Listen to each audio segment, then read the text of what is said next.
আসসালামু আলাইকুম রহমতুল্লাহি ওয়াবারাকাতুহু। আউযু বিল্লাহি মিনাশ শাইতানির রাজীম। বিসমিল্লাহির রহমানির রহিম। ইয়া আইয়ুহান নাবিয়্যুত্তাকিল্লাহ ولا تطع الكافرين والمنافقين إن الله كان عليما حكيما।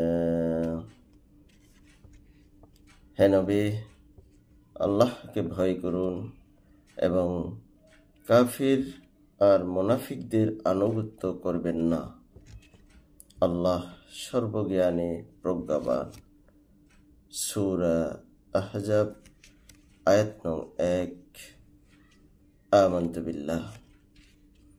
সুপ্রিয় দর্শক শ্রোতা, মাহে রমাদানের আজকে এই 25তম পর্বে আমরা আল কুরআনে তাকওয়ার গুণ এ সম্পর্কে জানার চেষ্টা করছি।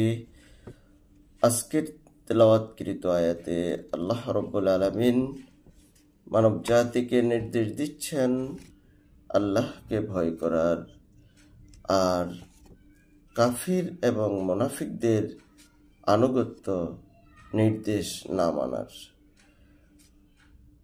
আল্লাহ রাব্বুল আলামিন মানব জাতিকে সৃষ্টি করে তার আনুগত্যের মধ্যেই রাসূল সাল্লাল্লাহু আলাইহি সাল্লামের দেখানো পদ্ধতিতে আল্লাহর আনুগত্যকেই মানুষের জন্য নির্দেশ দিয়েছেন, সীমাবদ্ধ করেছেন।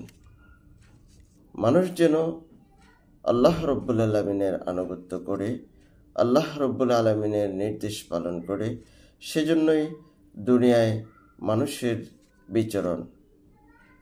তাই আল্লাহ রাব্বুল আলামিন সূরা আহজাবের 1 নম্বর আয়াতে তাকওয়ার গুণাবলীর জন্য, তাকওয়া অর্জনের জন্য কাফের আর মুনাফিকদের আনুগত্য না করার শর্ত জুড়ে দিয়েছেন। এখানে এ আয়াতে আমরা দুটি শিক্ষা পাই। একটি হচ্ছে কাফেরদের আনুগত্য করা যাবে না, আরেকটি হচ্ছে মুনাফিকদের আনুগত্য করা যাবে না।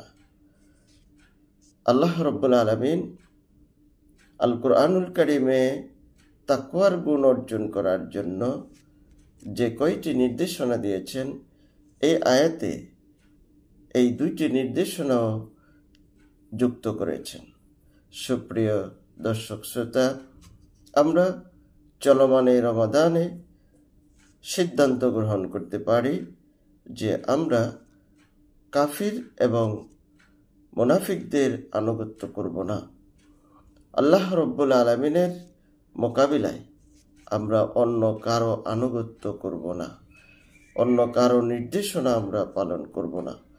যদি আমরা এই গুণটি অর্জন করতে পারি, তাহলে আশা করা যায় আমরা তাকওয়ার গুণ অর্জন করতে পারব।